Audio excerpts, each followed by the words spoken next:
Mi ex esposa, que sufre de claustrofobia, atacó a su amante al quedar encerrada en un ascensor. Lloró gritando mi nombre pidiendo ayuda, y ahora quiere volver conmigo. Ni siquiera habría considerado contar mi historia, si no fuera por lo que pasó hace unos días. Y con el regreso de mi ex esposa, creo que es el momento ideal para sacarme todo esto de encima. Conocí a Roxana en el trabajo. Bueno, no directamente en mi empresa, sino en un proveedor con el que solíamos hacer muchas actividades conjuntas. Fue en una de esas dinámicas de integración que nos cruzamos por primera vez. Recuerdo que era uno de esos juegos de grupo ridículos donde te hacen pasar pelotas de un lado a otro sin usar las manos. Nada que ver con lo que me gusta, pero al menos conocí a alguien que también se reía del asunto. Así conectamos. Al final del día, antes de despedirnos, me pidió que le pasara mi número, y solo unos días después ya estábamos saliendo. Todo fluyó de forma natural. Nunca sentí que tuviera que esforzarme o fingir nada con ella. Las conversaciones eran fáciles, nos gustaban las mismas películas, teníamos un ritmo parecido para salir y quedarnos en casa. De verdad pensé que había encontrado a alguien con quien construir algo serio. Y si hay algo que quiero que recuerden, porque es muy importante para la historia, es esto: Roxana era claustrofóbica. No al punto de no poder vivir su vida, pero sí lo suficiente como para que algunas situaciones se volvieran críticas. En espacios cerrados, pero bien iluminados y amplios, sabía manejarse. Pero un lugar oscuro, estrecho, y sin escapatoria le causaba un pánico incontrolable. Descubrí esto cuando aún éramos novios. Un sábado decidí invitarla a un parque de diversiones. Había una feria grande en las afueras de la ciudad y pensé que sería un buen plan. Almorzamos ahí, nos subimos a algunos juegos, incluso gané un peluche ridículo en uno de esos puestos de lanzar aros.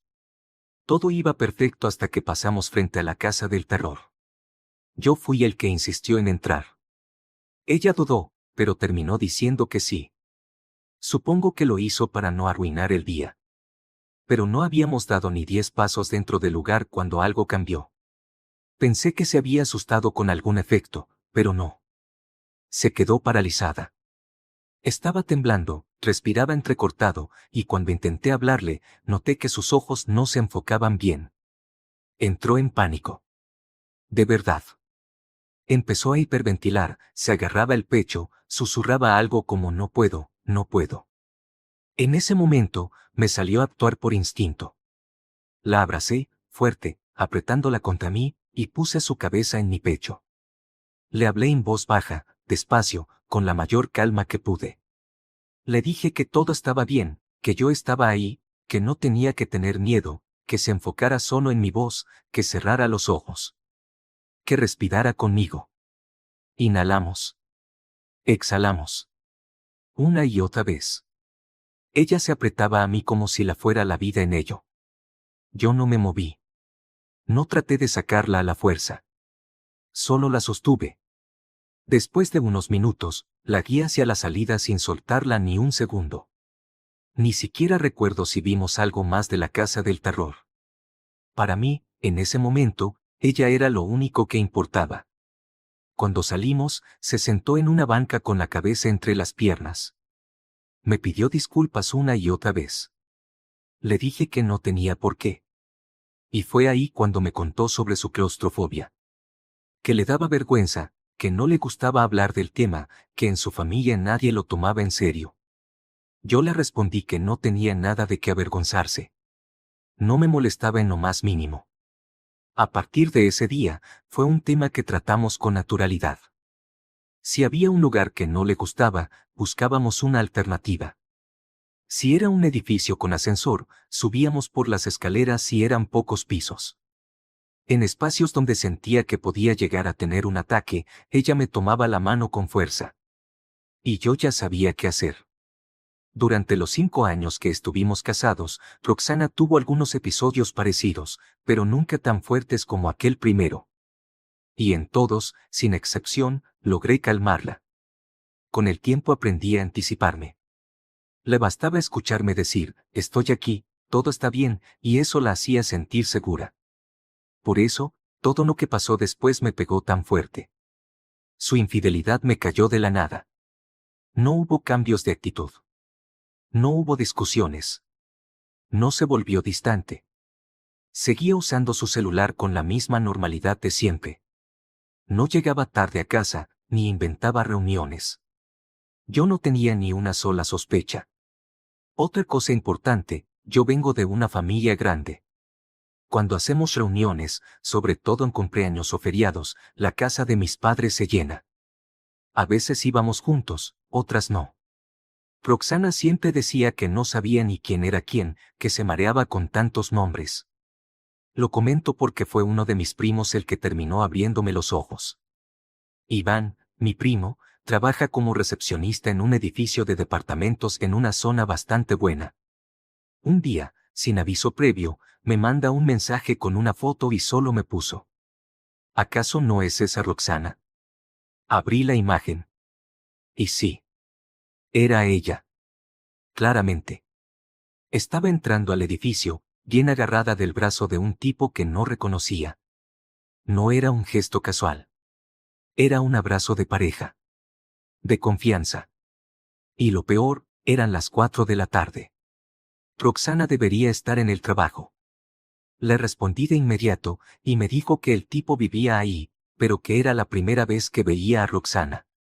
Me explicó que los turnos de los empleados se rotan, así que quizás no coincidieron antes. Le pedí que me diera el número del departamento, el nombre del tipo si lo tenía, cualquier dato. Me lo pasó todo. Fui directo para allá. No le dije nada a nadie. Ni a mis padres, ni a mis amigos. Fui solo. Estaba tan tranquilo por fuera que parecía otra persona, pero por dentro me hervía la sangre. Toqué la puerta del departamento con los nudillos, sin apuro. Unos minutos después, la puerta se abrió. Salió un tipo alto, con barba de 3 días, solo con una toalla atada a la cintura. Estaba sudado, molesto, y me preguntó quién era. No le respondí. Empujé la puerta con fuerza y entré directo al departamento. El tipo empezó a gritar que no podía entrar así, que iba a llamar a la policía, que estaba invadiendo su propiedad. Lo ignoré. Caminé directo al dormitorio. Y ahí estaba Roxana. En la cama. Tapada con la sábana hasta el cuello. Los ojos como platos. Sin saber qué decir. Nos quedamos mirando. El tipo seguía gritando desde atrás.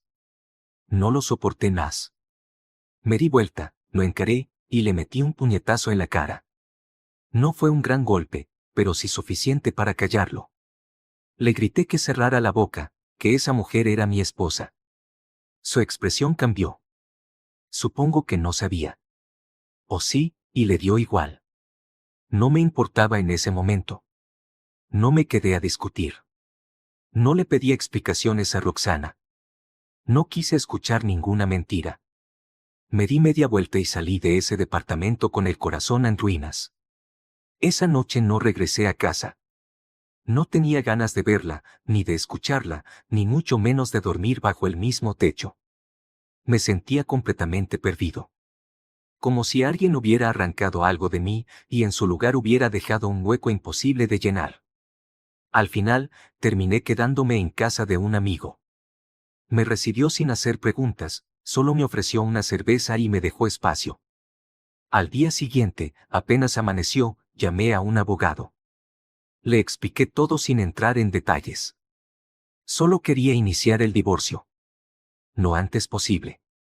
Ese mismo día, por la tarde, pasé por casa para recoger algunas cosas. No sabía si ella estaría. Pero ahí estaba. Roxana. Sentada en el sillón. Abrazando una camisa mía como si fuera un peluche. Tenía los ojos hinchados, la nariz roja, y la cara pálida.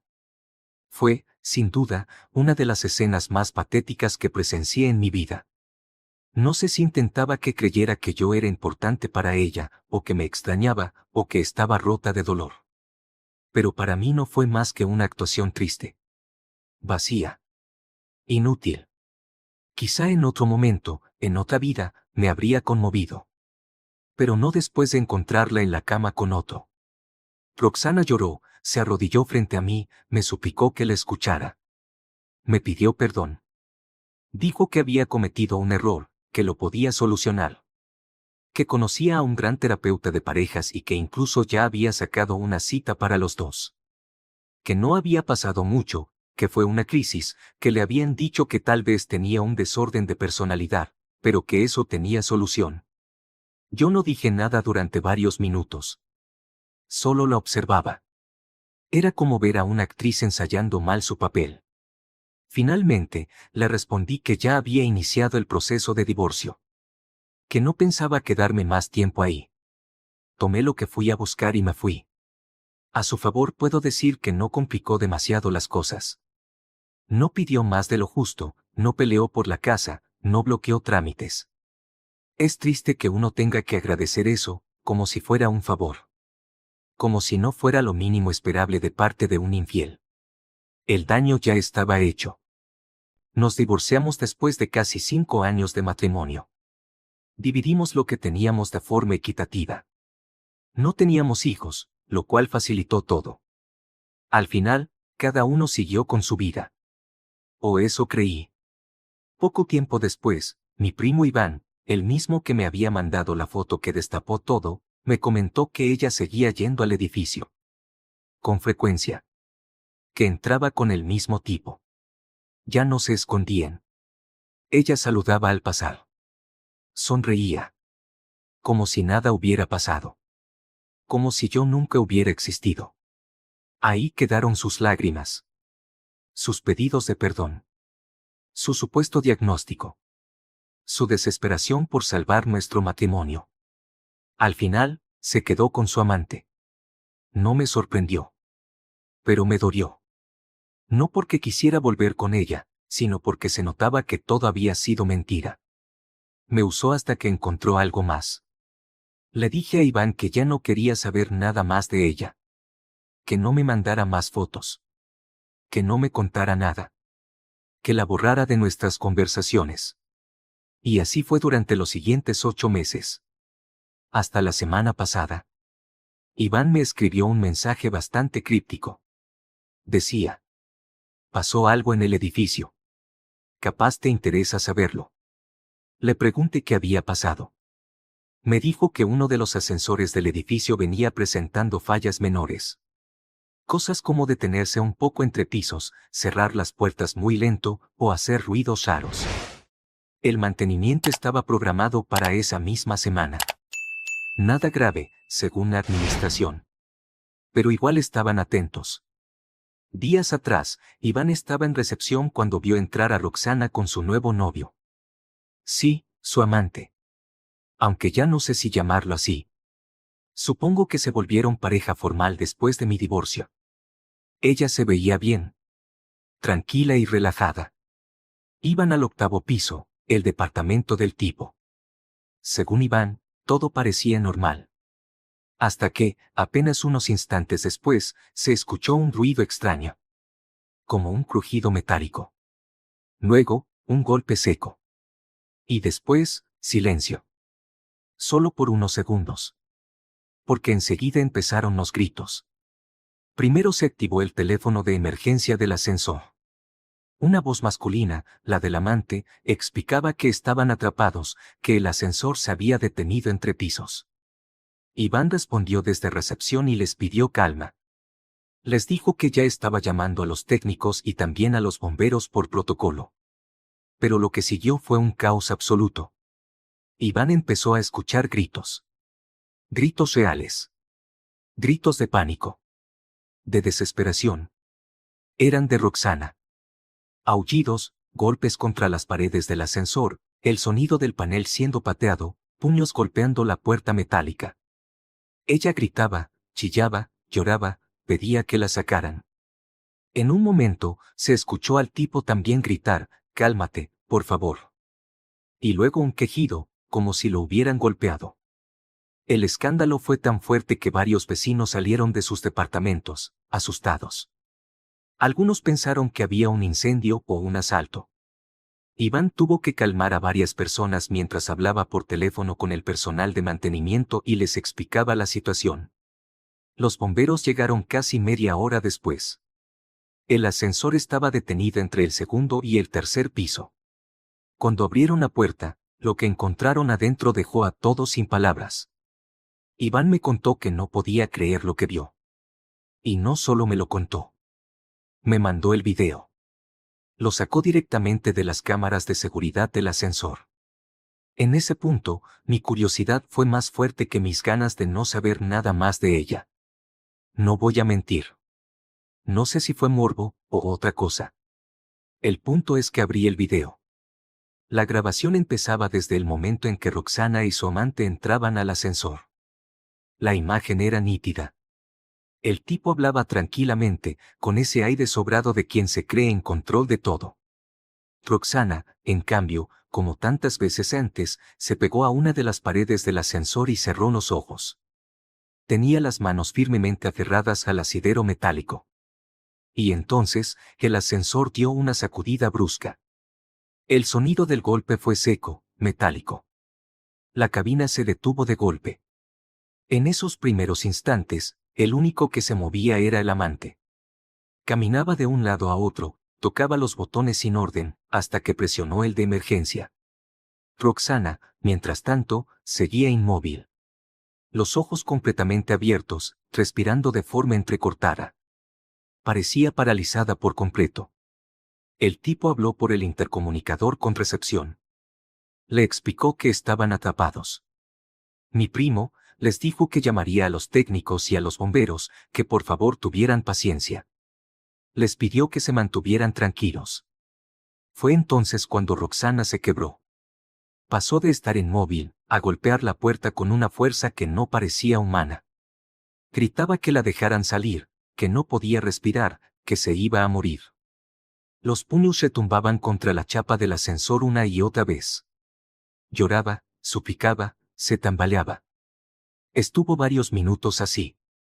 El amante estaba detrás de ella, sin saber qué hacer, sin decir palabra. De pronto, Roxana se quedó completamente en silencio. Solo un instante. Bajó las manos, se agarró la cara con ambas palmas y empezó a rasguñarse levemente la piel, como si quisiera quitarse algo de encima. Luego se llevó las manos al cuello y empezó a respirar con dificultad, abriendo la boca como si el aire no fuera suficiente. Su cuerpo temblaba. Fue ahí cuando su amante se le acercó. Intentó tocarle el brazo, le dijo, ya, calma, no seas exagerada. No había compasión en su tono, solo incomodidad. Y Roxana reaccionó como un animal acorralado. Le arañó el rostro de un zarpazo. El tipo retrocedió de inmediato, con la cara roja, y se tocó la mejilla, completamente confundido. Roxana se quitó las mangas de la blusa, o más bien las desgarró a tirones. Parecía que la ropa la asfixiaba. Golpeó la pared. Luego la puerta. Gritaba que alguien la ayudara, que por favor la sacaran de ahí. Golpeaba con ambas manos y luego con la cabeza. Empezó a empujar su cabeza contra la puerta del ascensor como si pudiera abrirla con la fuerza del cráneo. Su amante, al verla así, volvió a acercarse. Esta vez con intención de detenerla. Se puso detrás de ella e intentó rodearla con los brazos, sujetarla para apartarla de la puerta. Pero Roxana entró en una histeria total. Chilló con un tono tan agudo que hasta me hizo dolor los oídos. Forcejeó con él como si la estuviera atacando. Y en un instante de completa desesperación, no mordió. Lo mordió en el brazo con toda la fuerza que tenía. El tipo gritó de dolor, la soltó de inmediato, y la empujó hacia un lado. Se llevó la mano al lugar de la mordida, presionándola con fuerza, mientras se iba reculando hasta la esquina opuesta del ascensor. Se quedó allí, encogido, respirando agitadamente, mirando a Roxana como si fuera una completa desconocida. Ella también retrocedió. Se dejó caer contra la pared, y empezó a gritar mi nombre. No el de su pareja. Gritó por mí. Desesperadamente. Como si yo pudiera escucharla. Como si pudiera entrar ahí y abrazarla. Como si pudiera repetir lo que le decía cuando lograba calmarla, todo va a estar bien. Pero esta vez, no estaba yo. Estaba él. Y él no tenía idea de cómo hacer nada. Después de eso, su cuerpo se desplomó. Cayó sentada al suelo, y se hizo un ovillo. Se abrazó las piernas. Su frente tocaba sus rodillas. Lloraba sin consuelo. No gritaba más, solo sollozaba como una niña perdida. El tipo, por su parte, seguía en su esquina. Se sentó. Se sujetaba el brazo herido y de vez en cuando lo soplaba. El video siguió así durante casi media hora. En silencio. Los dos acorralados en extremos opuestos de la cabina. Uno roto, la otra temblando. Finalmente, los bomberos abrieron la puerta. El ascensor estaba detenido entre pisos, así que la apertura fue solo parcial. Roxana se levantó de golpe. Se abalanzó como pudo, trepando con manos y pies para salir por la rendija. Los bomberos tuvieron que ayudarla para que no se cayera. El tipo salió después, más lento, visiblemente adolorido. También lo ayudaron. Según Iván, el escándalo que se armó ese día fue impresionante. Varios vecinos llamaron a la administración exigiendo explicaciones. Hubo reuniones de emergencia, quejas y hasta amenazas de demandas.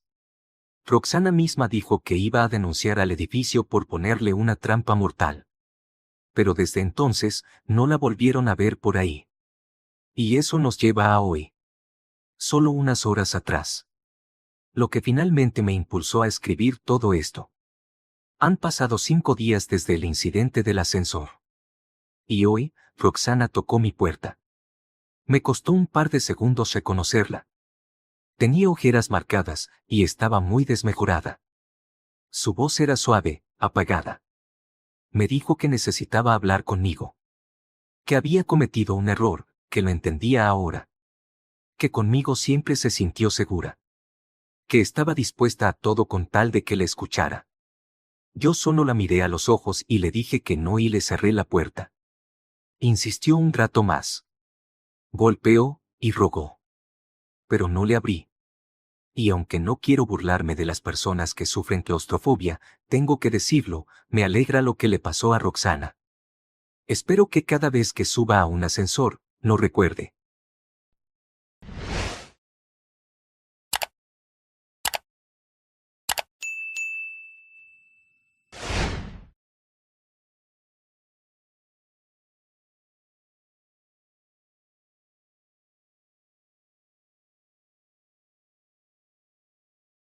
¿Qué habrías hecho en mi lugar? Déjame tu opinión en los comentarios y no olvides suscribirte y ayudarme con tu like para más historias impactantes.